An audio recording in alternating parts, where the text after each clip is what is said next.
Hello and welcome to another of my vlogs. In my last vlog I set myself the challenge of finding cycle related books as I visited a number of bookstops. Today I will spell out the name of my bicycle maker, that is Dawes, using initial letters of villages or towns that I pass through. However, I've also stipulated that they must appear on this Ordnance Survey map, which is the one that covers my area, number 93.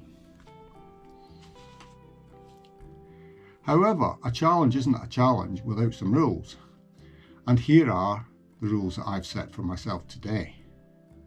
1. The challenge commences when I enter the first village that provides the letter D. 2. Thereafter, all villages that spell out the name must be passed through consecutively. That is, that I'm not allowed to pass through any other village or town and ignore the fact that it's there. Thirdly, to count, the centre of the village or town must be visited. This allows for me to bypass some villages if I happen to cycle round the side of them, and that requires that there be open fields to one side of the road. Finally, the challenge is completed when I've spelt out the whole of the word Dawes. I'm looking forward to the challenge today, but I'm sure glad I didn't buy a Specialised or a Cannondale. I'll see you shortly out on the road.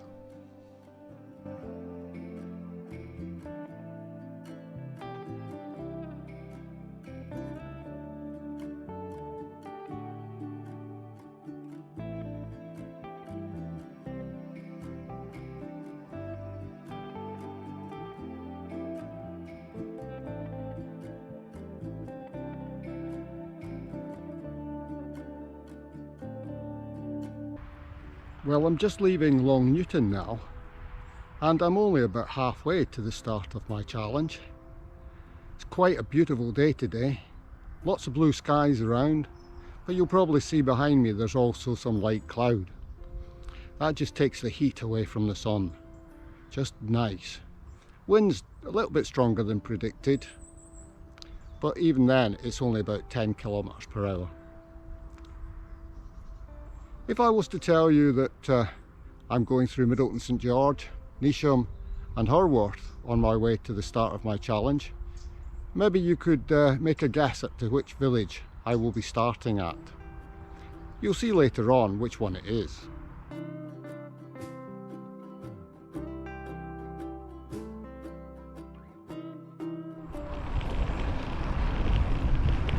We're now on the old road between Long Newton and Middleton St George. It's currently a farmer's track, but it's a nice quiet way to get from the busy airport road through to Middleton St George. Here we are passing Dinsdale Golf Club, and no, Dinsdale is not the village that I'm going to start. I've still got Neasham, Harworth to go through, and a bit more distance before I get to the start. Just leaving Neasham now and onwards towards Harworth and the climb over to Croft.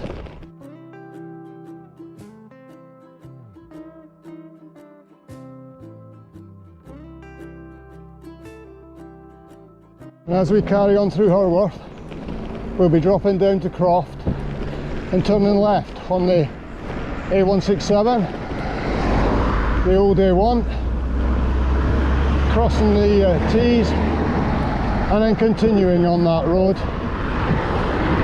to the village where I'll start my challenge.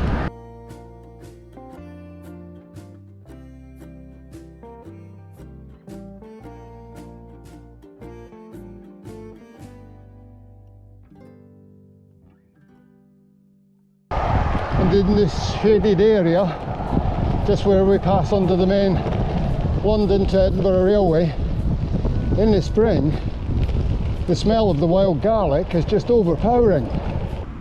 And here we are, arriving at the village to start my challenge, the letter D from Dalton-on-Tees. I've come here because I've never ridden through this village before. Only gone round the bypass and turned off to Croft. So today is a new experience for me. Quite a nice little village.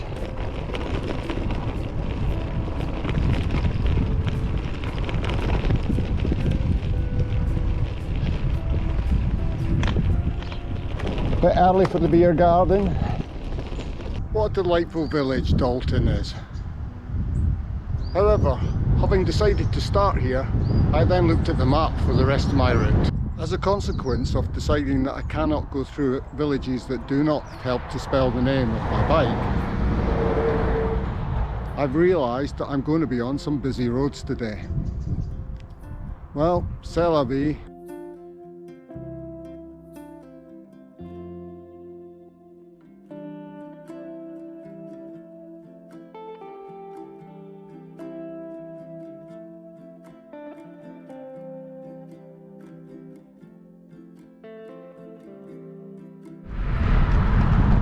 Just after the garage here, we'll turn left off the busy A167 onto a B road that heads towards Yarm.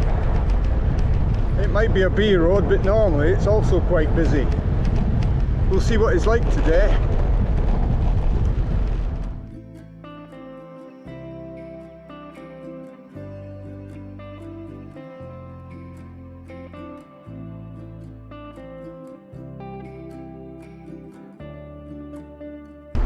I'd normally turn right here at this junction and go to Hornby on the way to the next village I'm going to visit. But today, I'm not allowed to do that because of my rules. So, carry on, straight along here towards Yarm. Well, the field to my left, ploughed ready for another crop. Field to the right, dug up for putting drainage in. Farmers are certainly getting on with their work today. A right turn here will take us off this pretty busy road and onto quieter roads as we make our way to the next village. And guess what? We get a different view of the Mucky Bungalow.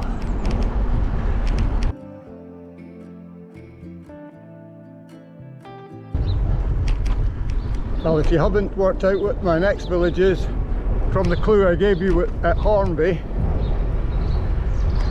I'm sure the last two clips are probably giving you the answer.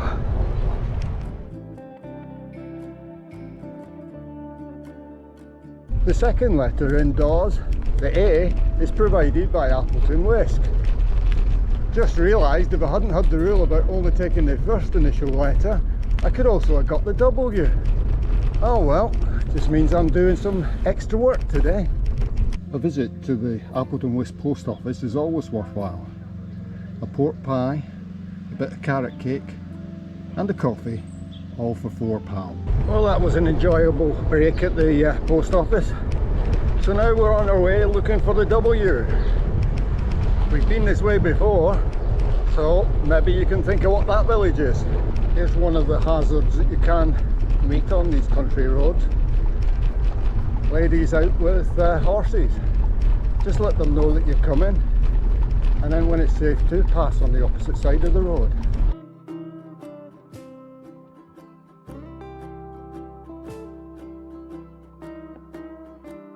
If your guess was Welbury, then you've got it correct.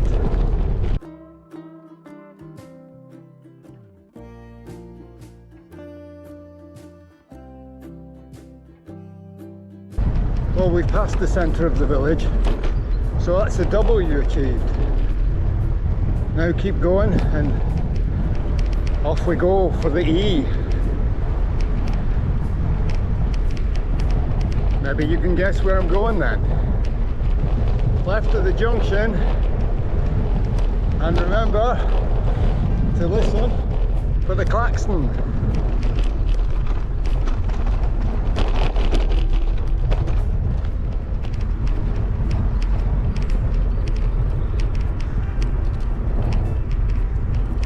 And it's left again here. as we make our way to the next village in a few miles time. And just at the top of the hill at the junction, we'll turn right. And it's a straight run into the letter E.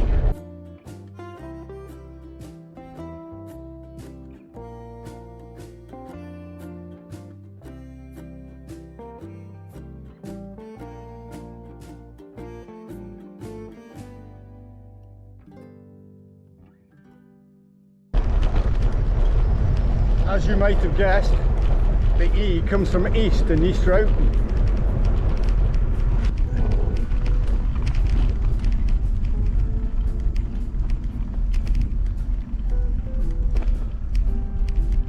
But as I come to the top of the hill here, to comply with my own rules, I've got to turn left and go into the middle of the village.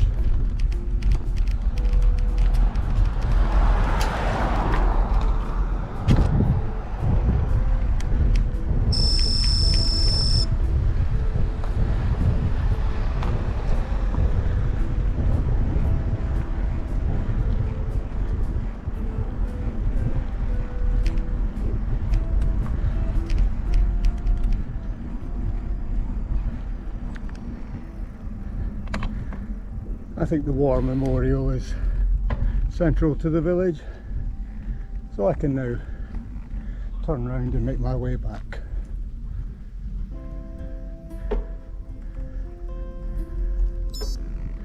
Now we've collected the first four letters, D, A, W and E. That just leaves us the S. There's a couple of places I could use for the S, but I'm looking to do 100k today, so I think I'll be taking the one furthest away. Means a bit of a ride on a busy road, but it's just one of those things. So with those clues, can you guess where I'm going?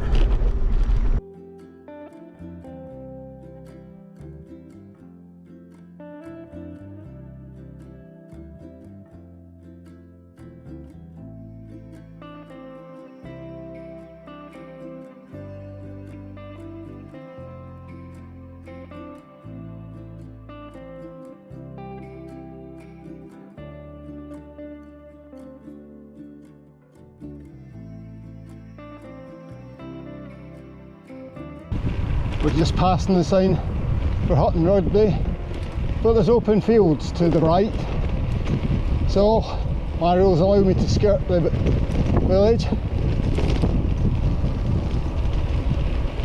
So as long as I don't get houses both sides of the road, I'm good to go. So we're coming to a junction here and we'll turn right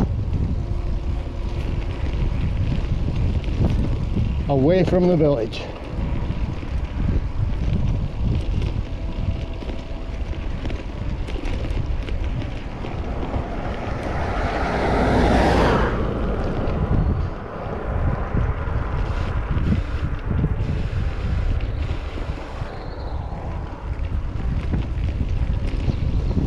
The village of Potto is about another mile or so down the road here, but we're turning left and going through Preston of Potto's yard.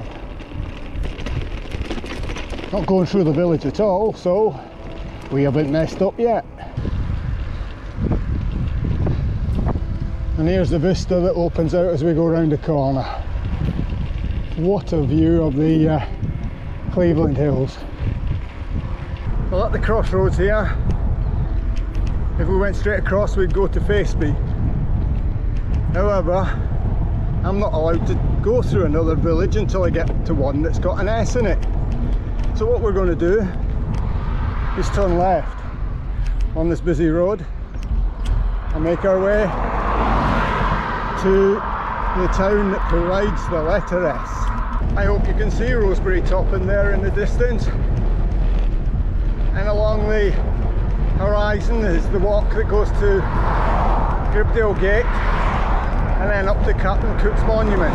Farmers working away in the field, and I bet you're glad you're not here. If it was smelly vision, you'd know. The farmers are spreading muck on the fields. I've just turned off the busy A172 and now we are heading into the town. It'll complete my challenge.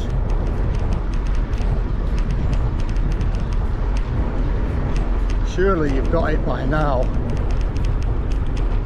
Yes, it's Stokesley. If you guessed that, well done. And this is the main street in Stokesley.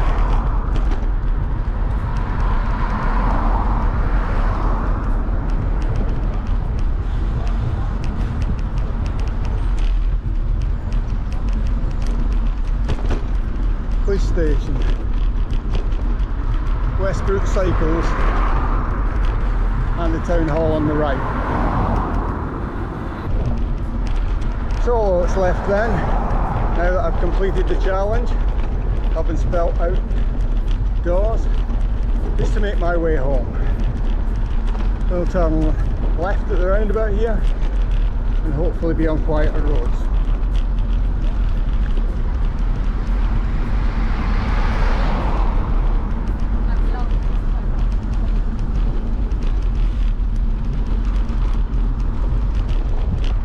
We'll turn left here, make for Taunton, and then up the hill to Sema. Should be a nice little climb into wind there.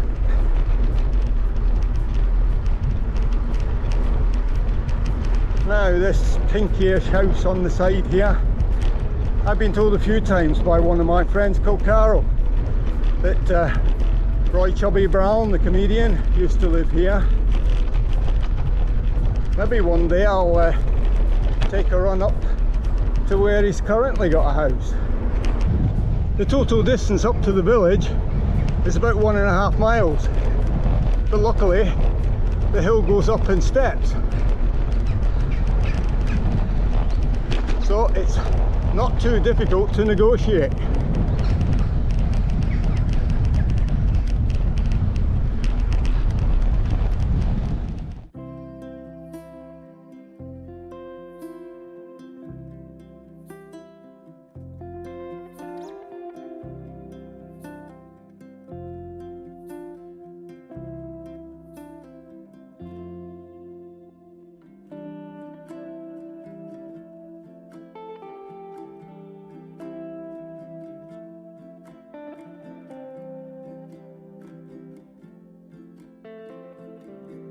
I'm just leaving Seymour now, but I think you can see the wind turbines ahead of us.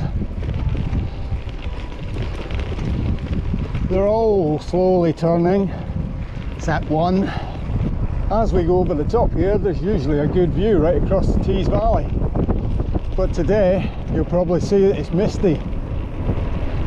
The haze has come up since I left this morning. That's a shame. Nice view when you can see across here. I've taken to Roger Lane to go across to Maltby. I think I might stop at the farm shop and see what scones they've got. Well, I picked up a couple of cheese scones for my wife Susan and a couple of fruit scones for me. Not too bad at £1.50 for a couple of scones. Of course, the proof will be in the eating later on today.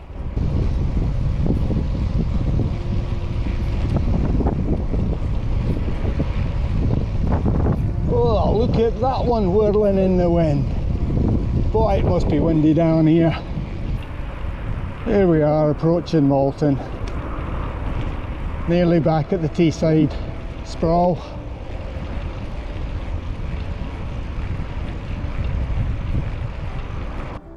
Well, I hope you enjoyed coming along with me on that ride today.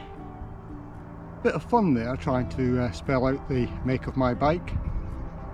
But if it has inspired you, you don't have to travel as far as I have. Maybe if you're just starting out, you could maybe use street names to spell out something. Doesn't have to be anything to do with your bike, it could even be your name. Just have a think about it and try and do something just to make the ride a bit more interesting. We're hitting the Teesside sprawl now, and it's not interesting to just see me riding through streets. So I'll close the blog now and just like to thank you again for watching the vlog. If you'd like to get notifications of my vlogs, then please remember to subscribe below, which will need you to have a YouTube account. Then press the bell and all to get notifications of all my vlogs in the future. Once again, thank you for watching. Until we meet again, bye for now, stay safe.